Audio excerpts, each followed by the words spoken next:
इतने वर्षों में इनमें से कई पांडुलिपियों को कीड़ों ने खा लिया तथा कुछ नष्ट कर दिए गए।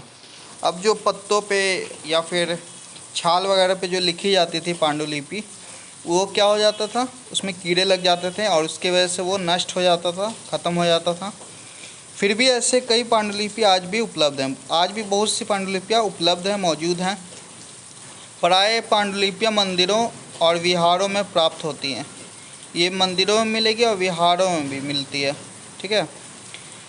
इन पुस्तकों में धार्मिक मान्यताओं और व व्यवहारों, राजाओं के जीवन, औषधियों तथा विज्ञान आदि सभी प्रकार के विषयों की चर्चा मिलती है।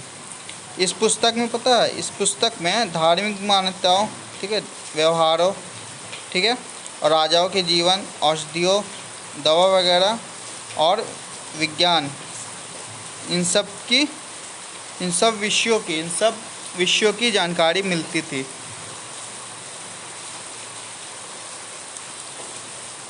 इनके अतिरिक्त हमारे यहाँ महाकाव्य, कविताएं तथा नाटक भी हैं। हमारे यहाँ क्या क्या है, महाकाव्य, ठीक है, कविताएं भी हैं और नाटक वगैरह भी हैं। इनमें से कई संस्कृत में लिखे हुए मिलते हैं, बहुत से संस्कृत में मिलते हैं, जबकि अन्य प्राकृत और तमिल में है। प्राकृत भाषा का प्रयोग आम लोग करते थे। ठीक है। अब कुछ इसमें अन्य जो प्राकृत हैं वो तमिल में भी हैं। अब प्राकृत भाषा का प्रयोग आम लोग करते थे। हम अभिलेखों का भी अध्ययन कर सकते हैं। ठीक है। ऐसे लेख पत्थर अथवा धातु जैसे अपेक्षाकृत कठोर सतहों पर उत्कीर्ण किए गए मिलते हैं। हम अभिलेखों का भी अध्ययन कर सकते हैं। ऐसे लेख जो पत्थर अथवा धातु जैसी अपेक्षाकृत कठोर सतहों पर क्या होती थी, उस पर लिखी जाती थी, पत्थरों और कठोर सतहों पर लिखी जाती थी। कभी कभी शासक अथवा अन्य लोग अपने आदेशों को इस तरह उत्कीर्ण करवाते थे ताकि लोग उन्हें देख सकें, पढ़ सकें और उनका पालन कर सकें। जो शासक हुआ करते थे उस समय, वो क्या करते थे, अपने आदेशों को जो भी वो आदेश देते थे प्रजा के लिए, तो वो क्या कर देते थे, उसी पत्थर वगैरह पे लिखवा दिया करते थे ताकि सभी लोग उसे देख सकें और पढ़ सकें और उसका पालन भी कर सकें। कुछ अन्य प्रकार के अभिलेख भी मिलते हैं जिनमें राजाओं तथा रानियों सहित अन्य स्त्री पुरुषों ने भी अपने कार्यों के विवरण उत्कीर्ण करवाए हैं। राजाओं और रानियों ने भी, और साथ ही साथ जो अन्य स्त्री पुरुष हुआ करते थे, उन्होंने भी अपना जो भी चीज़ था वो उस पर लिखवाया था। उदाहरण के लिए प्रायः शासक लड़ाइयों में अर्जित विजयों का लेखा जोखा रखा करते थे। अब जो शासक जो लड़ाई वगैरह होता था, जंग वगैरह होती थी, तो उसमें क्या करते थे, जो भी वो जीत हासिल करते हैं थे वो उन्हें लिखवा दिया करते थे किसी कठोर सतहों पे। अब यहाँ पे देखेंगे हम लोग, यहाँ बोल रहा है कि क्या तुम बता सकती हो कि कठोर सतह पर लेख लिखवाने के क्या लाभ थे, क्या फ़ायदे थे, ऐसे करवाने में क्या क्या कठिनाइयाँ आती थी। ठीक है, ये पूछ रहा है। तो इससे आगे देखेंगे हम लोग। इसके अतिरिक्त अन्य कई वस्तुएं अतीत में बनी और प्रयोग में लाई जाती थीं। ऐसी वस्तुओं का अध्ययन करने वाला व्यक्ति पुरातात्विक कहलाता था। ठीक है, यहाँ पे एक इम्पॉर्टेंट पॉइंट है।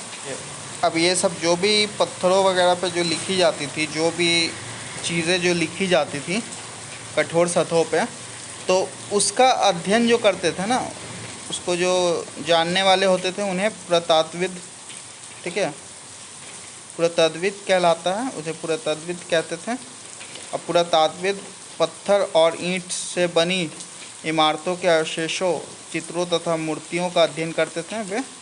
वे किन किन चीज़ों का अध्ययन करते थे, पत्थर और ईंट से बनी इमारतों, अवशेषों, ठीक है, चित्रों तथा मूर्तियों का अध्ययन करते थे। वे औजारों, हथियारों, बर्तनों, आभूषकों यानी गहनों वगैरह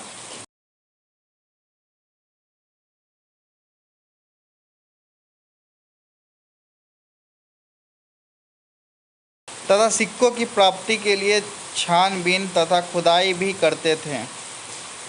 ठीक है, जो सिक्के की प्राप्ति हो उसके लिए वो लोग छानबीन भी करते थे और साथ ही साथ खुदाई वगैरह भी करते थे। इनमें से कुछ वस्तुएं पत्थर, पकी मिट्टी तथा कुछ धातु की बनी हो सकती है। ऐसे तत्व कठोर तथा जल्दी नष्ट ना होने वाले होते हैं। ठीक है, इनमें से जो बहुत सी वस्तुएं जो होती थी वो पत्थर, पकी मिट्टी और कुछ धातु की भी बनी होती थी। ऐसे तत्व कठोर तथा जल्दी नष्ट, मतलब जल्दी नष्ट ना होते थे, इस वजह से उन पे लिखी जाती थी। पुरातत्वविद जानवरों, चिड़ियों तथा मछलियों की हड्डियां भी ढूंढते थे। वे जानवरों और चिड़िया मछलियों की भी हड्डियां ढूंढते थे। इससे उन्हें यह जानने में भी मदद मिलती थी है कि अतीत के लोग क्या खाते थे। वनस्पतियों के अवशेष बहुत मुश्किल से बच पाते हैं। उनके जो अवशेष होते थे बहुत मुश्किल से बचते थे। यदि अन्न के दाने अथवा लकड़ी के टुकड़े जल जाते हैं तो वे जले हुए रूप में बचे रहते हैं। ठीक है, कोई लकड़ी के टुकड़े या फिर अन्य, मतलब जो गेहूँ वगैरह होता है या चावल होता है, उसके दाने जो जल जाते हैं ना, तो वो राख के रूप में मिलते हैं हमें। ठीक है, जले हुए राख के रूप में बचे रहते हैं। क्या पुरातत्वविदों को बहुधा कपड़ों के अवशेष मिलते होंगे? पांडुलिपियों, अभिलेखों तथा पुरातत्व से ज्ञात जानकारियों के लिए इतिहासकार पराया स्रोत शब्द का प्रयोग करते हैं। इतिहासकार उन्हें कहते हैं जो अतीत का अध्ययन करते हैं। ठीक है, यहाँ पे इतिहासकार किसे कहेंगे? जो अतीत का, जो पास्ट का अध्ययन करते हैं, उन्हें इतिहासकार कहेंगे। स्रोत के प्राप्त होते ही अतीत के बारे में पढ़ना बहुत रोचक हो जाता है, क्योंकि इन स्रोतों की सहायता से हम धीरे धीरे अतीत का पुनर्निर्माण करते जाते हैं। अतः इतिहासकार तथा पुरातत्वविद उन जासूसों की तरह हैं जो इन सभी स्रोतों का प्रयोग सुराग के रूप में कर अतीत को जानने का प्रयास करते हैं। ठीक है, यहाँ पे बोल रहा है कि जो इतिहासकार और जो पुरातत्वविद जो होते थे वो जासूस की तरह होते थे, बिल्कुल। और वो क्या करते थे, इन सब स्रोतों को, जो ये सब चीज़ होती थी, जो अन्न के दाने हो गए, लकड़ी के टुकड़े हो गए, फिर जानवरों, मछलियों और पक्षियों के जो हड्डी वगैरह जो ढूंढते थे, सुराग जो ढूंढते थे, ताकि वो जो अतीत का पता लगा सकें। यहाँ पे लिखा हुआ है कि लगभग 2250 वर्ष पुराना ये अभिलेख वर्तमान अफ़गानिस्तान के कंधार से प्राप्त हुआ है। ये अभिलेख अशोक नामक शासक के आदेश पर उत्कीर्ण करवाया गया था। ठीक है, ये जो अवशेष देख रहे होंगे हम लोग बगल में, लगभग ये 2250 वर्ष पुराना है। और ये अफ़गानिस्तान जो एक देश है, ठीक है, वहाँ के एक जगह कंधार से मिली थी। और ये अभिलेख अशोक जो शासक थे उन्होंने ही इसे लिखवाई थी पत्थर पे।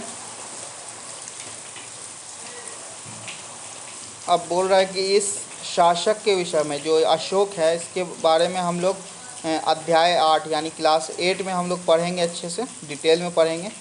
जब हम कुछ लिखते हैं तब हम किसी लिपि का प्रयोग करते हैं। ठीक है, जब भी हम कुछ लिखेंगे उसका लिपि का प्रयोग करते हैं। लिपियाँ अक्षरों अथवा संकेतों से बनी होती हैं। लिपियाँ किस किस चीज़ों से बनी होती हैं? अक्षरों से, संकेतों से बनी होती हैं। जब हम कुछ बोलते अथवा पढ़ते हैं तब हम एक भाषा का प्रयोग करते हैं। ये अभिलेख इस क्षेत्र में प्रयुक्त होने वाली यूनानी तथा अरामेइक नामक दो भिन्न लिपियों तथा भाषाओं में है। अब ये जो आलेख है क्षेत्र में प्रयुक्त होने वाली, ये यूनानी और अरामेइक नामक दो अलग अलग, ठीक है, लिपियों तथा भाषा में है। अलग अलग भाषा में दी गई है, अलग अलग लिपि में दी गई है। कुछ और दिया गया है एक्स्ट्रा में, देखेंगे नीचे हम लोग। बाएं साइड में जो फिगर दी गई है, पिक्चर दी गई है, एक प्राचीन नगर से प्राप्त पात्र। ये प्राचीन नगर से मिली है। इस तरह के पात्रों का प्रयोग 4700 वर्ष पूर्व होता था। दाएं, एक पुराना चांदी का सिक्का। ये देख रहे होंगे, एक पात्र है, एक बर्तन है, उसी के बगल में एक चांदी का सिक्का है जिसका यूज़ लगभग 2500 वर्ष पहले होता था। हमारे द्वारा आज प्रयोग में आने वाले सिक्कों से यह सिक्का कैसे भिन्न है? अब बोल रहा है कैसे अलग है ये। देखेंगे अब टॉपिक है अतीत एक या अनेक। बोला अतीत एक या अनेक। क्या तुमने इस पुस्तक के शीर्षक हमारे अतीत पर ध्यान दिया है? यहाँ अतीत शब्द का प्रयोग बहुवचन के रूप में किया गया है। अतीत का प्रयोग बहुवचन के रूप में किया गया है, ऐसा इस तथ्य